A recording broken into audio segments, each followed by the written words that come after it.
بسم اللہ الرحمن الرحیم۔ معزز خاتون حضرات، السلام علیکم ورحمۃ اللہ وبرکاتہ۔ ہماری روزمرہ زندگی میں بہت سارے ایسے جرائم ہمارے سامنے آتے ہیں جن کا بظاہر کوئی ثبوت نہیں ہوتا۔ اب جرم ہوا ہے، خاص طور پر کسی انسان کی جان اگر چلی جائے تو یہ کوئی چھوٹا سا معاملہ نہیں۔ ان حالات میں پھر باری آتی ہے قسامہ کی۔ اللہ کے رسول صلی اللہ علیہ وسلم نے ایک قتل کے بارے میں قسامہ کی بنیاد پر مثالی فیصلہ فرمایا تھا۔ یہی ہمارے آج کے قرآن حدیث کے سبق کا موضوع ہے۔ مشکوٰۃ المصابیح کتاب القصاص ہے، باب ہے قسامہ کا، یعنی باہمی قسموں کا، 3531ویں حدیث کتاب میں اور پہلی ہے باب میں۔ الفاظ سماعت فرمائیے گا۔ وعن رافع بن خدیج وسہل بن ابی حثمة رضی اللہ عنہما انہما حدثا ان عبد اللہ بن سہل ومخیصة بن مسعود اتیا خیبر فتفرقا في النخل فقتل عبد الله بن سهل فجاء عبد الرحمن بن سهل وحويصة ومحيصة بن مسعود إلى النبي صلى الله عليه وسلم فتكلموا في أمر صاحبهم فبدأ عبد الرحمن وكان أصغر القوم فقال له النبي صلى الله عليه وسلم كبر الكبرى. قال يحيى بن سعيد يعني ليلي الكلام الأكبر. فتكلموا فقال النبي صلى الله عليه وسلم استحقوا قتيلكم أو قال صاحبكم بإيمان 50 منكم. قالوا يا رسول الله صلى الله عليه وسلم أمر لم نره. قال فتبرئكم يهود في أيمان 50 منهم. قالوا يا رسول الله صلى الله عليه وسلم قوم كفار. ففداهم رسول الله صلى الله عليه وسلم من قبله. وفي رواية تحلفون 50 يمينا وتستحقون قاتلكم أو صاحبكم. فواده رسول الله صلى الله عليه وسلم من عنده ب100 ناقة متفق عليه۔ معزز خاتون حضرات، آپ کو اس بات کی سمجھ آ گئی کہ یہ حدیث صحیح بخاری صحیح مسلم میں ہے۔ تفصیلی حوالہ اس کا یوں ہے کہ صحیح بخاری کتاب الادب اور باب ہے اکرام الکبیر ویبدأ الاکبر بالکلام والسؤال۔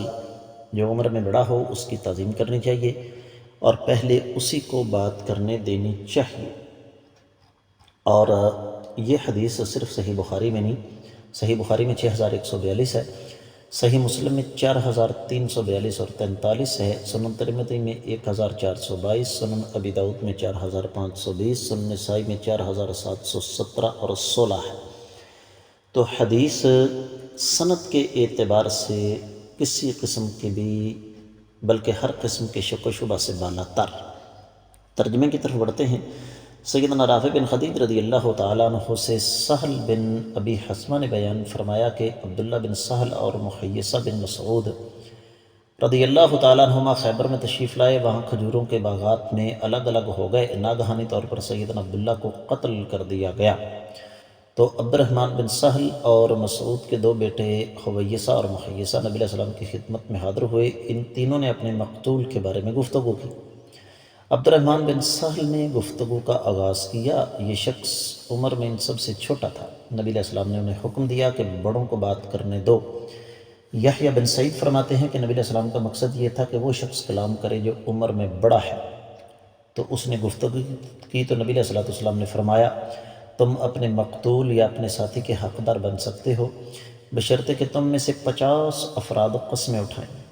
انہوں نے عرض کیا اللہ کے رسول صلی اللہ علیہ وسلم یہ ایسا معاملہ ہے کہ ہم تو وہاں پر موجود نہ تھے۔ تو نبی علیہ السلام نے فرمایا کہ پھر یہودیوں میں سے 50 افراد قسم اٹھا کر تمہارے سامنے بری ہو جائیں گے۔ انہوں نے اعتراض کیا اللہ کے نبی صلی اللہ علیہ وسلم وہ تو کافر ہیں، فوراً قسم کھانے پر تیار ہو جائیں گے۔ تو نبی علیہ السلام نے اپنی جانب سے مقتول کا خون بہا ادا فرمایا۔ اور ایک روایت میں ہے کہ تم 50 قسمیں اٹھاؤ اور اپنے قاتل سے قصاص لینے کے لیے یا اپنے ساتھی کا فدیہ حاصل کرنے کے حقدار بن سکتے ہو۔ لیکن اللہ کے رسول صلی اللہ علیہ وسلم نے اپنی طرف سے ان کی دیت 100 اونٹنیاں ادا فرما دیں۔ تو معزز خاتون حضرات، یہاں سے ایک بات بالکل واضح ہو گئی کہ ایک شخص کسی گمنام جگہ پر قتل ہو جائے اور تحقیق کرنے کے باوجود اگر یہ نہ پتہ چل سکے کہ اس کا قاتل کون ہے، تو مقتول کے ورثاء میں سے کم از کم 50 افراد اگر قسم اٹھا لیں، اور ظاہر بات ہے 50 افراد کا قسم اٹھانا اتنا آسان کام نہیں، 50 افراد اگر قسم اٹھا لیں کہ فلاں شخص ہمارے اس بھائی کا، ہمارے اس مقتول کا قاتل ہے، جبکہ ان کے پاس کوئی عینی شاہد موجود نہ ہو، تو ان کے قسمیں اٹھانے سے ان لوگوں پر دیت فرض ہو جائے گی۔ یاد رہے کہ دیت فرض ہو جائے گی جن کے بارے میں قسمیں اٹھائی گئی ہیں۔ اور اگر کسی شخص کو قاتل نامزد کر دیا گیا ہے اور اس کے خاندان کے 50 افراد قسمیں اٹھاتے ہیں کہ ہم نے ایسے آدمی کو قتل نہیں کیا، تو اس صورت میں پھر اسلامی حکومت اس مقتول کی دیت ادا کرے گی، اس لیے کہ کسی مسلمان کا خون رائگاں نہیں جانا چاہیے۔ امید ہے کہ یہ حدیث آپ کو سمجھ آ گئی ہوگی۔ آج کے سبق سے اجازت دیجیے۔ السلام علیکم ورحمۃ اللہ وبرکاتہ۔